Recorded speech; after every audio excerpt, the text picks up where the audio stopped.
우편함에서 꺼낸 봉투, 국립중앙박물관 감정서. 150억 원. 평생 모은 도자기가 천문학적 가치로 평가됐습니다. 하지만 기쁨보다 두려움이 앞섰어요. 돈 때문에 부모 죽이는 세상이야. 나는 결심했습니다. 낡은 옷을 입고 치매 연기를 하며 세 딸을 시험하기로. 요양원 비용 400만 원만 도와줄래? 첫째 딸은 10만 원, 둘째는 거절. 막내만이 전 재산 280만 원을 내놓았습니다. 150억 공개 후 언니들의 태도가 완전히 돌변했는데 과연 이 아버지의 선택은? 오늘 아침 우체부가 등기 우편을 가져왔습니다. 국립중앙박물관이라고 적힌 봉투를 받아들고 한참을 멍하니 바라봤어요. 무슨 일로 박물관에서 연락이 온 걸까요? 별 생각 없이 뜯어보다가 내 손이 떨리기 시작했습니다. 감정평가서. 소장품 목록을 보는 순간 숨이 막혔어요. 조선 후기 백자 항아리 12억 원, 고려 청자 꽃병 8억 원, 분청사기 접시 세트 5억 원. 평생 모아온 도자기들이 하나하나 가격으로 매겨져 있었습니다. 마지막 페이지를 넘기자 총 감정가가 눈에 들어왔어요. 150억 원. 1, 2, 3. 0이 몇 개지? 150억이라고요. 내 나이 78. 40년 교직 생활하면서 월급 조금씩 모아 취미로 모은 도자기들이 이런 가치를 지니고 있었다니 믿기지가 않았습니다. 거실 장롱 위에 놓인 청자병을 올려다봤어요. 20년 전에 골동품 가게에서 50만 원 주고 산 건데 지금은 8억이라니. 부엌 찬장에 있는 백자 접시는 30만 원짜리였는데 2억 5천이라고 적혀 있더군요. 하지만 기쁘기보다는 두려웠습니다. 며칠 전 동네 이웃 최 선생이 한 말이 떠올랐거든요.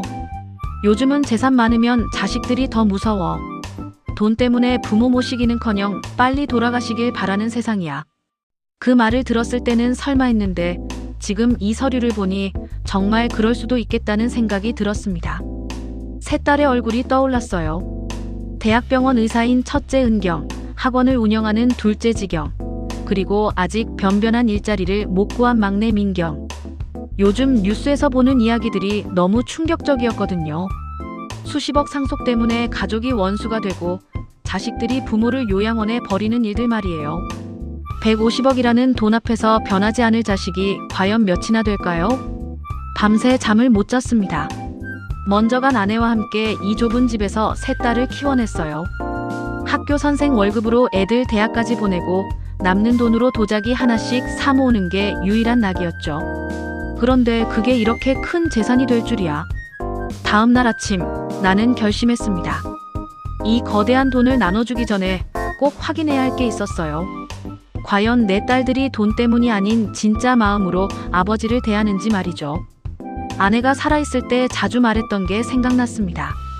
사람은 돈 앞에서 진짜 모습이 나온다고요. 아내의 말이 맞는지 틀린지 이제 확인해 볼 때가 온 것 같았어요. 새벽부터 옷장을 뒤져 가장 낡은 옷을 꺼냈습니다.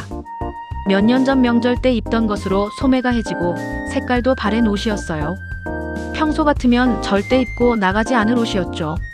거울 앞에 선 내 모습은 정말 초라해 보였습니다. 마치 도움이 절실한 가난한 노인 같았어요. 머리도 며칠째 감지 않은 것처럼 헝클어뜨렸습니다. 수염도 일부러 안 깎았어요. 거울을 보니 정말 제대로 못 사는 늙은이 같더군요. 하지만 이게 바로 지금 필요한 모습이었습니다. 첫 번째로 찾아갈 곳은 첫째 딸이었어요. 대학병원 의사로 일하는 은경이는 해운대 고급 아파트에 살고 있습니다.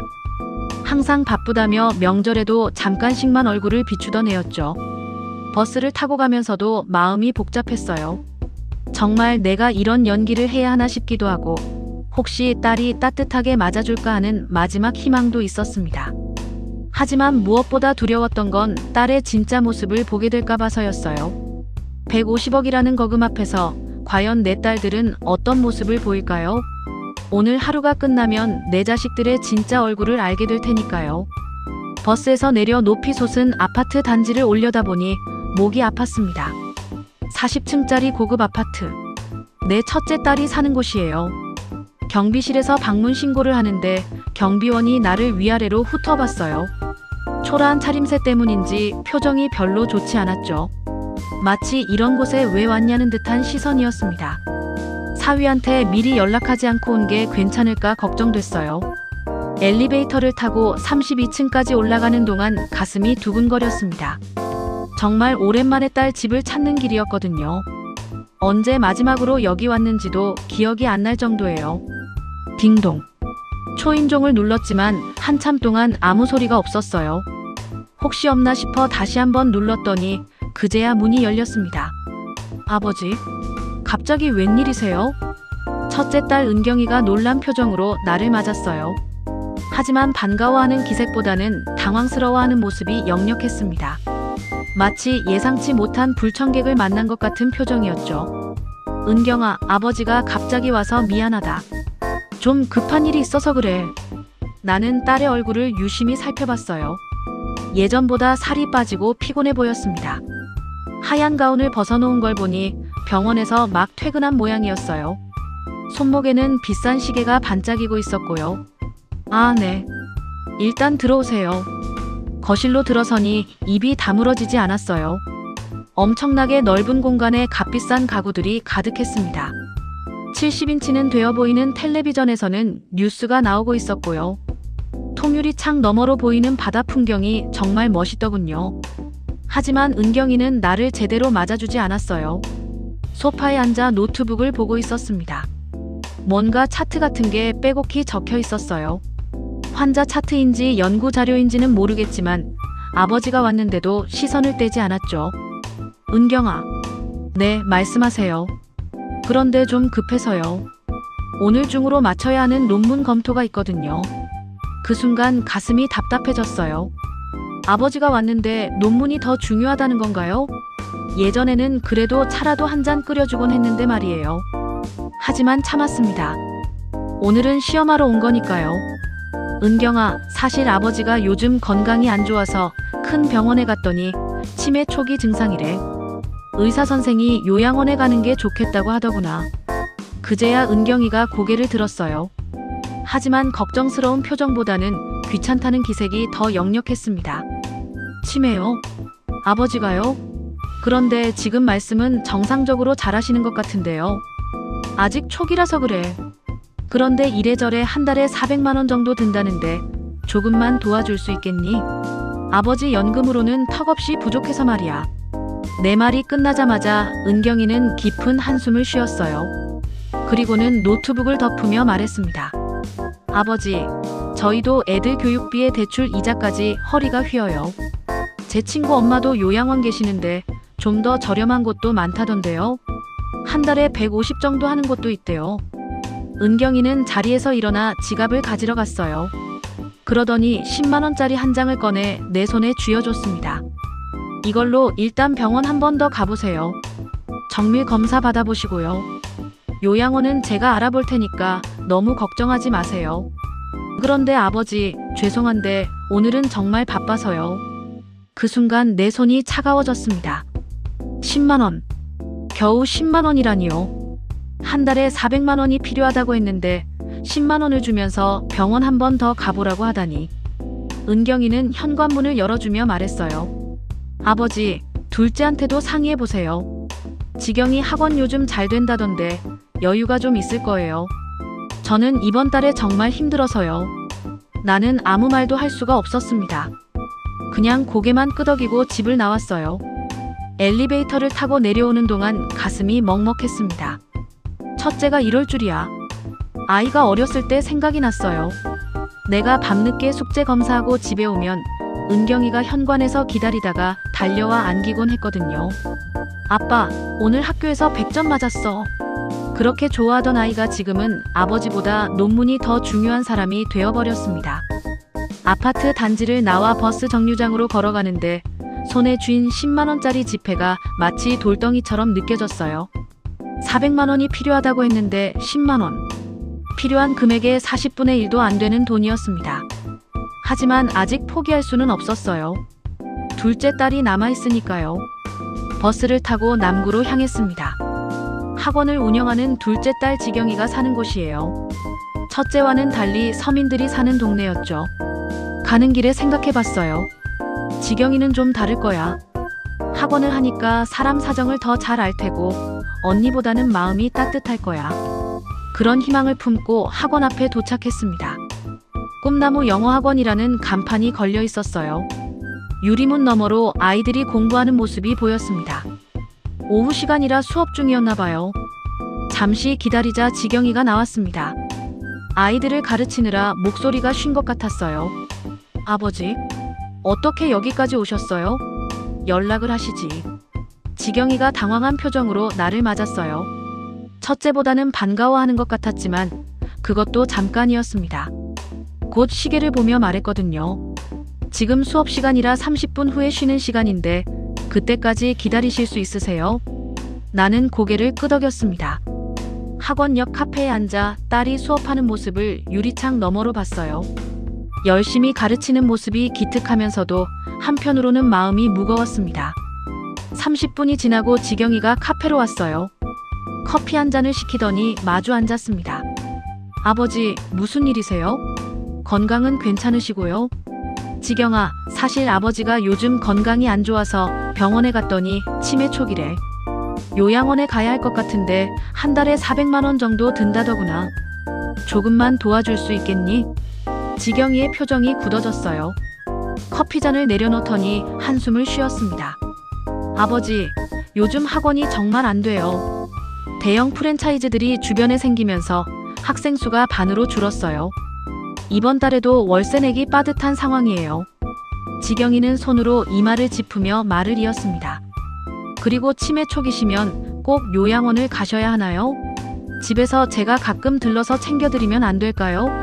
요양원은 너무 비싸잖아요. 그러더니 지경이가 목소리를 낮추며 말했습니다. 아버지, 솔직히 말씀드릴게요. 언니한테 가보세요. 언니는 의사잖아요. 저보다 형편이 훨씬 나아요. 병원에서 월급도 많이 받고 사모님도 변호사시잖아요. 저는 정말 지금 하루하루 버티기도 힘들어요. 지경이는 말을 마치자 시계를 다시 보았습니다. 아버지, 죄송한데 다음 수업 시작해야 해서요. 학부모님들이 기다리고 계세요. 언니랑 상의해보시고 제가 도울 수 있는 게 있으면 연락 주세요. 그런데 돈은 정말 어려워요. 지경이는 자리에서 일어나 학원으로 돌아갔습니다. 나는 그 자리에 멍하니 앉아있을 수밖에 없었어요. 첫째는 그래도 10만 원이라도 줬는데 둘째는 아예 외면해버리는군요. 빈손으로 돌아가라는 뜻이었어요. 유리창 너머로 지경이가 아이들을 가르치는 모습이 보였습니다. 웃으면서 열심히 설명하는 모습이 평소와 다르지 않았어요. 방금 전까지 아버지한테 차갑게 대했던 사람이 맞나 싶을 정도였죠. 카페를 나와 거리를 걷는데 발걸음이 무거웠습니다. 두 딸 모두 냉정했어요. 아니, 냉정한 정도가 아니라 잔인했습니다. 정말 내가 돈이 없으면 이렇게 홀대받는 존재였나요? 버스 정류장에 앉아 한참을 생각했어요. 집으로 돌아갈까 아니면 막내한테도 가볼까? 하지만 아직 막내가 남아 있었습니다. 막내 민경이만이 내 마지막 희망이었어요. 어릴 때부터 가장 착했던 민경이. 언니들이 공부할 때 민경이는 항상 내 옆에 붙어서 심부름도 하고 안마도 해줬죠. 아버지, 어깨 아프시죠? 제가 주물러 드릴게요. 그런 말을 하던 아이였습니다. 그런 희망을 품고 버스를 타고 사학으로 향했어요. 막내가 사는 곳은 도심에서 한참 떨어진 외곽 지역이었습니다. 좁은 골목길을 걸어가며 기대감보다는 불안감이 더 커졌어요. 혹시 민경이도 언니들처럼 나를 외면하면 어쩌지? 그럼 나는 정말 혼자가 되는 건가? 드디어 막내 집 앞에 도착했습니다. 2층짜리 낡은 빌라에 반지하였어요. 계단을 내려가니 축축한 냄새가 났습니다. 딩동. 한참을 기다렸는데 아무도 나오지 않았어요. 다시 한번 눌렀더니 그제야 문이 열렸습니다. 아버지, 갑자기 웬일이세요? 민경이가 나왔는데 표정이 썩 좋지 않았어요. 머리가 헝클어져 있고 눈이 충혈되어 있었습니다. 술 냄새는 안 났지만 며칠 씻지 않은 듯한 모습이었죠. 민경아, 아버지가 급한 일이 있어서 왔다. 들어가도 되겠니? 아, 네. 들어오세요. 민경이는 성의 없이 대답하며 문을 열어줬어요. 거실로 들어가니 컵라면 용기들이 여기저기 쌓여 있었습니다. 집안이 엉망이었어요. 작은 방 하나에 부엌이 붙어 있는 원룸 같은 구조였습니다. 여보, 누구세요? 안방에서 며느리 수진이가 나왔는데 그녀도 표정이 좋지 않았어요. 나를 보자 어색하게 인사했습니다. 아, 아버님. 안녕하세요. 미리 연락 주시지. 분위기가 이상했어요. 뭔가 부부 싸움이라도 한 것 같았습니다.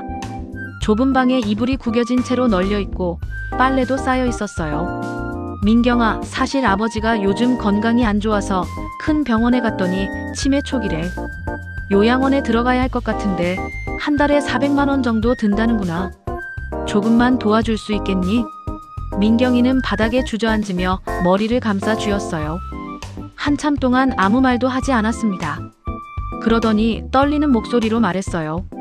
아버지, 지금 저희가 그럴 상황이 아니에요. 면접 보러 다닌 지 6개월째인데 계속 떨어지고 있어요. 이번 달 월세도 못 낼 것 같아서 집주인한테 연락도 못 받고 있는 상황이에요. 수진이도 끼어들었습니다. 아버님, 저도 편의점 아르바이트 하고 있는데 그 돈으로는 먹고 살기도 빠듯해요. 저희도 당장 이사 나갈 돈이 없어서 어떻게 해야 할지 모르겠어요. 민경이가 짜증스럽게 말했습니다. 언니들한테 가보세요. 저희보다는 언니들이 사정이 나을 텐데요. 큰언니는 의사고 둘째 언니는 학원도 하잖아요. 저는 정말 하루하루가 지옥이에요. 그러더니 민경이는 다시 방으로 들어가 버렸습니다. 수진이는 미안하다는 듯 나를 바라봤지만 아무 말도 하지 않았어요. 그저 고개만 숙이고 있었습니다. 나는 그 순간 정말 절망했어요. 세 딸 모두가 나를 외면했습니다. 돈이 없는 아버지는 이렇게 무시당하는 존재였나요?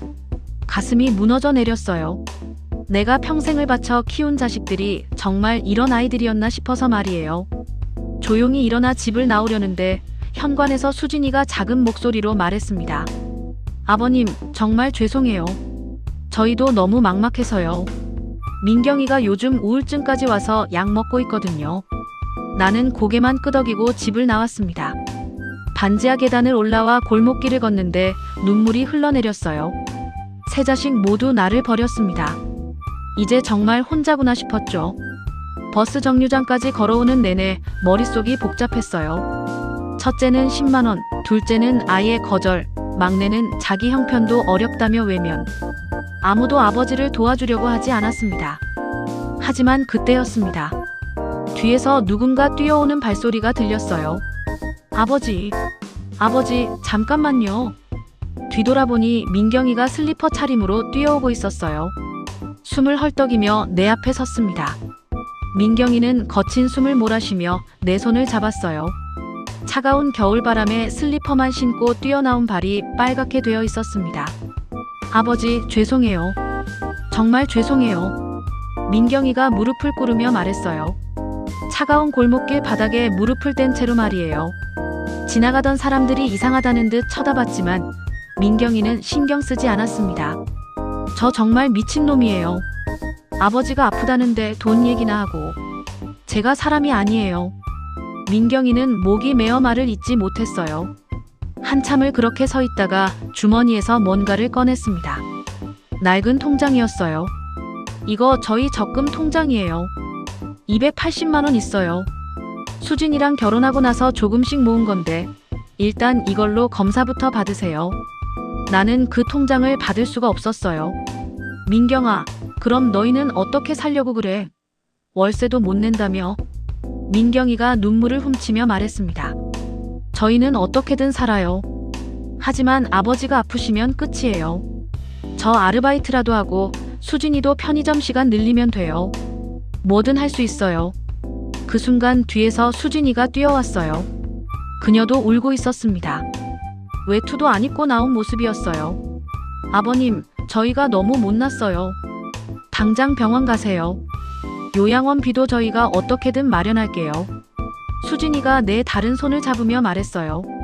아버님, 저희 집으로 들어오세요. 좁지만 정성껏 모실게요.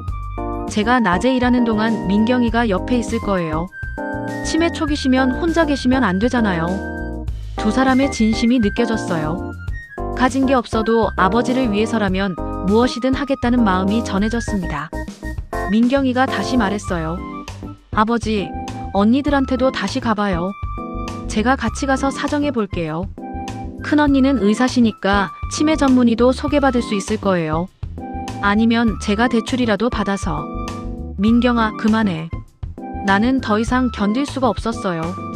이 착한 아이들을 더 괴롭힐 수는 없었습니다. 품속에서 조심스럽게 서류 봉투를 꺼냈어요. 민경이와 수진이가 어리둥절한 표정으로 그걸 바라봤습니다. 얘들아, 사실 아빠 아픈 거 아니다. 네? 그게 무슨 말씀이세요? 이건 우리 집에 있던 도자기들 감정평가서다. 서류를 펼쳐 보이자 민경이와 수진이의 입이 벌어졌어요. 150억 원이라는 숫자가 선명히 적혀 있었거든요. 아버지, 이게 뭐예요? 150억이요? 나는 민경이의 머리를 쓰다듬으며 말했어요. 아빠가 너희들을 시험해 본 거야. 돈이 없을 때 정말 아버지를 사랑하는 마음으로 대해주는지 말이다. 수진이가 어색하게 웃으며 말했어요. 아버님, 이런 시험은 너무하세요. 저희 얼마나 놀랐는지 아세요? 하지만 민경이는 달랐어요. 갑자기 화가 난 표정이 되더니 자리에서 일어섰습니다. 아버지, 이런 식으로 시험하시면 안 돼요. 돈이 있든 없든 아버지는 저희가 모셔야 할 뿐이에요. 민경이의 목소리에 분노가 섞여 있었어요. 저희를 뭘로 보신 거예요? 언니들이 아버지를 홀대했다고 저희까지 그럴 거라고 생각하신 거예요? 돈 때문에 아버지한테 잘하는 게 효도인가요? 민경이는 눈물을 흘리며 계속 말했습니다. 저는 진짜 마음으로 아버지를 걱정했어요. 150억이 있든 없든 상관없어요. 아버지가 치매 걸리시면 제가 모시는 게 당연한 거예요. 그게 자식이잖아요. 나는 그제야 깨달았습니다. 정말 잘못했구나. 이 아이한테는 시험 같은 게 필요 없었어. 하지만 이제 알았어요. 누가 진짜 효자인지, 누가 진짜 아버지를 사랑하는지 말이에요. 민경아, 아빠가 미안하다. 정말 미안해. 민경이는 고개를 돌린 채 대답하지 않았어요. 수진이가 민경이를 달래며 말했습니다. 여보, 아버님 마음도 이해해봐. 요즘 뉴스 보면 자식들이 부모 재산 때문에 얼마나 싸우는지 알잖아. 그런데 이때 예상치 못한 일이 벌어졌어요. 골목 저편에서 자동차 소리가 들려왔거든요. 승용차 한 대가 좁은 골목으로 들어오고 있었습니다. 설마 언니들이 온 건 아니겠죠? 민경이도 고개를 돌려 그쪽을 바라봤어요. 차가 가까이 오자 우리는 모두 얼어붙었습니다. 큰언니 은경이의 차였거든요. 차 문이 열리고 은경이가 급하게 뛰어내렸습니다. 얼굴이 새빨갛게 상기되어 있었어요. 뒤따라 둘째 지경이도 택시에서 내리는 게 보였습니다. 아버지, 아버지 어디 계세요? 은경이가 헐떡거리며 다가오더니 바닥에 흩어진 서류들을 보고 눈이 휘둥그레졌어요. 이게 뭐예요? 국립중앙박물관 감정서라고 써 있는데요. 지경이도 달려와 서류를 집어들었습니다. 150억? 도자기 감정가가 150억이요? 아버지, 이게 정말 진짜예요? 그 순간 두 딸의 태도가 완전히 돌변했어요. 마치 다른 사람이 된 것처럼 갑자기 밝은 표정이 되더니 내 양팔을 잡았습니다. 아버지, 왜 이런 엄청난 얘기를 안 하셨어요? 150억이라니, 이건 정말 대단한 일이잖아요. 나는 은경이를 차갑게 바라봤어요. 아까는 10만 원도 아깝다고 하지 않았니? 아, 그건 제가 완전히 착각했어요. 병원 당직 서고 나서 피곤해서 정신이 없었나 봐요. 아버지, 일단 제 차에 타세요. 우리 집으로 모시고 가야죠. 은경이는 내 팔을 끌며 차 쪽으로 이끌려고 했습니다. 하지만 지경이가 가로막았어요. 언니, 아버지는 당연히 저희 집으로 가셔야죠. 언니는 병원 일로 바쁘잖아요. 저는 학원 끝나면 시간 있으니까 제대로 모실 수 있어요. 두 딸이 서로 나를 자기 쪽으로 끌어당기려고 했습니다. 150억이라는 돈 앞에서 완전히 이성을 잃은 모습이었어요. 은경이가 계산기를 꺼내며 말했어요. 3등분하면 한 명당 50억씩이네요. 아버지, 이걸로 저희 모두 완전히 인생 역전이에요. 제가 오래전부터 꿈꿔왔던 개인 병원도 낼 수 있어요. 지경이도 흥분해서 소리쳤어요. 50억이면 학원 10개도 낼 수 있어요. 아버지, 정말 대단하세요. 평생 모으신 도자기가 이렇게 큰 재산이 될 줄 누가 알았겠어요? 민경이가 언니들을 보며 분노로 떨리는 목소리로 소리쳤어요. 언니들, 정말 부끄럽지 않아요? 돈 얘기 나오니까 갑자기 완전히 다른 사람이 됐잖아요. 은경이가 민경이를 노려봤어요. 민경아, 너도 속으로는 좋아하면서 무슨 위선이야? 150억 앞에서 침착할 사람이 어디 있어? 이 돈이면 너도 제대로 된 집에서 살 수 있잖아. 지경이도 합세했어요. 그러게. 민경아, 너 지금 사는 곳 봤어? 반지하에 곰팡이 냄새 나던데. 50억 있으면 제대로 된 아파트도 살 수 있어. 아버지 모시면서 편하게 살 수 있다고. 민경이가 내 앞을 막아섰어요. 언니들, 이제 그만하세요. 너무 추해요. 아버지는 저희가 모실 거예요. 돈이 있든 없든 상관없이 말이에요. 은경이가 비웃으며 소리쳤어요. 추하다고? 150억 앞에서 현실적인 거지. 너희가 뭘로 아버지를 모셔? 월세도 못 내는 주제에 150억 관리는 전문가가 해야 해. 지경이도 악독하게 말했어요. 그러게. 돈도 없으면서 무슨 효자 행세야? 민경아, 너 지금 당장 내일 먹을 쌀도 없잖아. 어떻게 아버지를 모시겠다는 거야? 수진이가 눈물을 글썽이며 나섰어요. 저희는 아버님을 돈으로 모시는 게 아니에요. 진심으로 모시는 거예요. 저희한테는 150억이 있어도 없어도 아버님은 똑같이 소중한 분이세요. 은경이가 코웃음 쳤어요. 진심? 150억 앞에서 그런 소리 해봤자 소용없어. 아버지, 현실적으로 생각하세요. 저희 집이 제일 크고 여유도 있어요.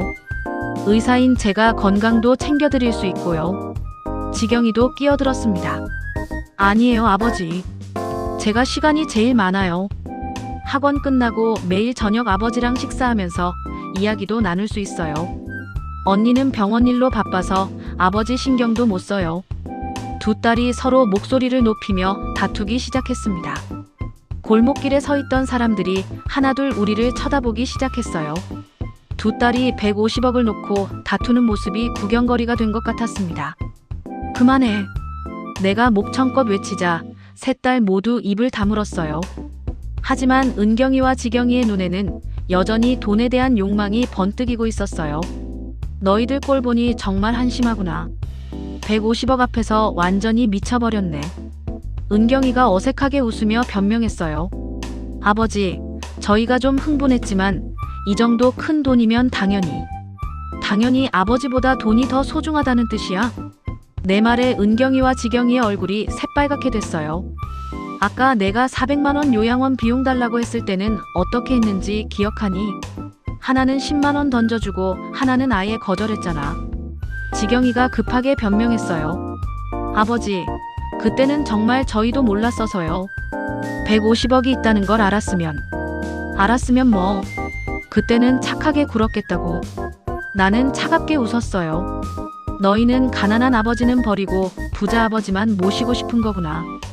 돈 없으면 10만 원도 아까운 사람이고 돈 있으면 극진히 모실 사람이고. 은경이가 급하게 나섰어요. 아버지, 그럼 이 돈을 어떻게 하실 건데요? 3등분해서 공평하게 나눠야죠. 그게 맞잖아요. 공평하게. 나는 코웃음을 쳤어요. 너희가 나한테 공평했니? 아까 그 대우가 공평했어. 민경이가 나를 말렸어요. 아버지, 그만하세요. 언니들도 나름대로 사정이 있었을 거예요. 아니야. 오늘 확실히 정리하고 넘어가자. 나는 감정평가서를 다시 집어들고 큰 소리로 선언했어요. 이 150억은 민경이와 수진이에게 모두 준다. 순간 골목이 조용해졌어요. 은경이와 지경이가 동시에 소리쳤습니다. 뭐라고요? 모두 다요? 맞아. 한 푼도 남김없이 전부. 지경이가 울상이 되며 무릎을 꿇었어요. 아버지, 그럼 저희는 어떡해요? 저희도 아버지 딸인데요. 이건 너무 불공평해요. 불공평하다고. 너희가 한 짓은 공평했어. 은경이가 발을 동동 구르며 소리쳤어요. 아버지, 이건 너무해요. 법적으로도 상속은 균등하게 나눠야 하는 거 아니에요? 저희한테도 권리가 있어요.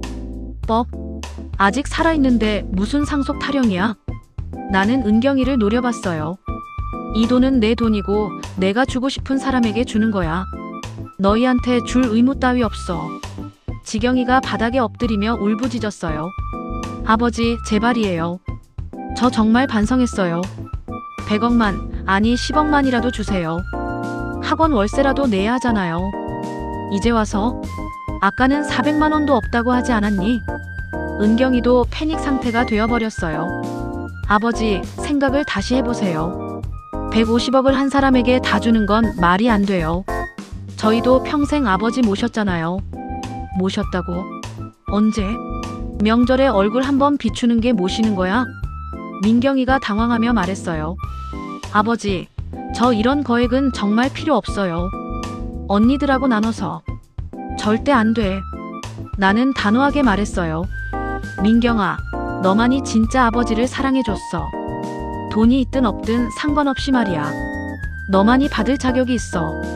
수진이가 눈물을 흘리며 말했어요. 아버님, 저희는 정말 이런 큰 돈을 받을 자격이 없어요. 저희는 그냥 아버님이 건강하시면 그걸로 충분해요. 자격은 내가 정하는 거야. 너희 둘만이 진짜 내 딸이고 진짜 내 며느리야. 그 순간 은경이가 완전히 이성을 잃고 소리쳤어요. 이건 말이 안 돼요. 150억을 한 사람에게 다 주다니. 아버지가 정신이 나가신 거 아니에요? 순간 골목이 쥐 죽은 듯 조용해졌어요. 뭐라고?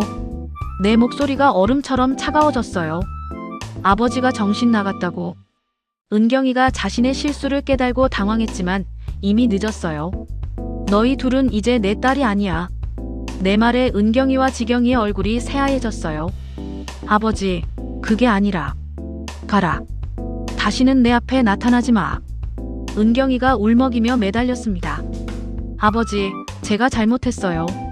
진짜 정신없어서 그런 말이 나온 거예요. 용서해 주세요. 150억 포기하는 게 아니라 아버지를 포기하는 거야. 너희가 선택한 거야. 지경이도 무릎을 꿇고 빌었어요. 아버지, 한 번만 용서해 주세요. 다시는 이런 짓 안 할게요. 제발요. 나는 고개를 저었습니다.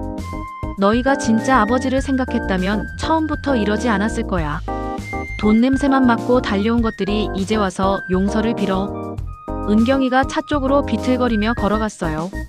지경이는 그 자리에 주저앉아 울고 있었습니다. 두 딸의 모습을 보니 가슴이 아팠지만 이것이 옳은 선택이라고 확신했어요. 민경이가 내 손을 잡으며 말했습니다. 아버지, 너무하신 거 아니에요? 언니들도 나름 사정이 있었잖아요. 사정? 돈 없을 때는 냉정하게 외면하고 돈 있다니까 달려온 게 사정이야? 민경이는 아무 말도 하지 못했어요. 수진이도 난처한 표정으로 서 있었습니다. 은경이의 차가 골목을 빠져나갔어요. 지경이도 택시를 잡아 타고 떠났습니다. 골목에는 우리 셋만 남았어요. 민경아, 아빠는 이제 너희 집에서 살고 싶다. 좁아도 상관없어. 따뜻한 마음만 있으면 돼. 민경이가 고개를 끄덕였습니다. 네, 아버지. 저희 집은 좁지만 정성껏 모실게요. 그날 밤 민경이 집 작은 방에 누워 생각했어요. 내가 한 선택이 옳은 걸까? 하지만 곧 확신이 들었습니다. 진짜 효는 조건이 없다는 것을 말이에요. 다음 날부터 민경이와 수진이는 정말 정성껏 나를 돌봐줬어요. 좁은 집이었지만 행복했습니다. 민경이는 새 일자리를 구하려 다녔고 수진이는 편의점 일을 하면서도 내 식사를 챙겨줬어요. 한 달이 지났습니다. 150억으로 민경이 가족은 새 아파트로 이사했어요. 넓지는 않지만 깔끔한 30평대 아파트였습니다. 나도 내 방이 생겼고요. 하지만 무엇보다 좋은 건 민경이와 수진이에게서 변함이 없다는 거였어요. 돈이 생겼다고 해서 태도가 바뀌지 않았거든요. 오히려 더 조심스럽게 나를 대했습니다. 어느 날 저녁 현관 초인종이 울렸어요. 민경이가 문을 열어보니 은경이와 지경이가 서 있었습니다. 아버지 계시죠? 두 딸의 얼굴은 많이 초라해져 있었어요. 한 달 동안 많은 생각을 했나 봅니다. 언니들, 어떻게 오셨어요?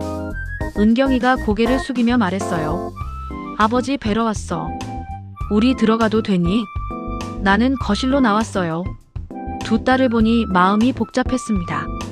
왜 왔니? 은경이가 무릎을 꿇으며 말했어요. 아버지, 저희가 정말 잘못했어요. 용서해주세요. 한 달 동안 매일매일 후회했어요. 지경이도 눈물을 흘리며 말했습니다. 아버지, 저도 너무 반성했어요. 돈 때문에 아버지를 상처드린 게 평생 후회될 것 같아요. 나는 한참을 두 딸을 바라봤어요. 진심인지 아닌지 알고 싶었습니다. 반성? 돈 때문에 반성하는 거 아니야? 아니에요. 은경이가 간절하게 말했어요. 정말 아버지가 그리워서 온 거예요. 돈은 상관없어요. 그냥 아버지랑 다시 말씀 나누고 싶어요. 지경이도 고개를 끄덕였어요. 저도요, 아버지. 한 달 동안 명절도 없고 아버지 목소리도 못 들으니까 너무 외로웠어요. 돈보다 아버지가 더 소중하다는 걸 이제야 깨달았어요. 민경이가 나를 말렸어요. 아버지, 그래도 언니들이니까 한 번만 용서해 주세요. 나는 긴 한숨을 쉬었습니다. 좋아. 하지만 조건이 있어. 은경이와 지경이가 고개를 들었어요. 앞으로 돈 얘기는 일절하지 마라. 그리고 진심으로 아버지를 대해라. 할 수 있겠니? 네, 꼭 그렇게 할게요. 두 딸이 동시에 대답했어요. 그날부터 은경이와 지경이도 자주 찾아왔습니다. 예전처럼 바쁘다는 핑계 대신 시간을 내서 말이에요. 은경이는 병원 이야기를 들려주고 지경이는 학원 학생들 얘기를 했어요. 민경이는 새로 시작한 회사 이야기를 하고요. 세 딸이 모두 내 곁에 있으니 정말 행복했습니다. 몇 달이 지난 어느 일요일, 세 딸이 모두 모였어요. 민경이네 집 거실에서 온 가족이 함께 식사를 했습니다. 아버지, 이제 정말 행복하세요? 민경이가 물어봤어요. 그럼 너희들이 다 내 곁에 있으니까 행복하지. 은경이가 조심스럽게 말했어요. 아버지, 그때 시험해 주셔서 감사해요. 덕분에 정신 차렸어요. 돈보다 소중한 게 가족이라는 걸 배웠어요. 지경이도 고개를 끄덕였어요. 저도요.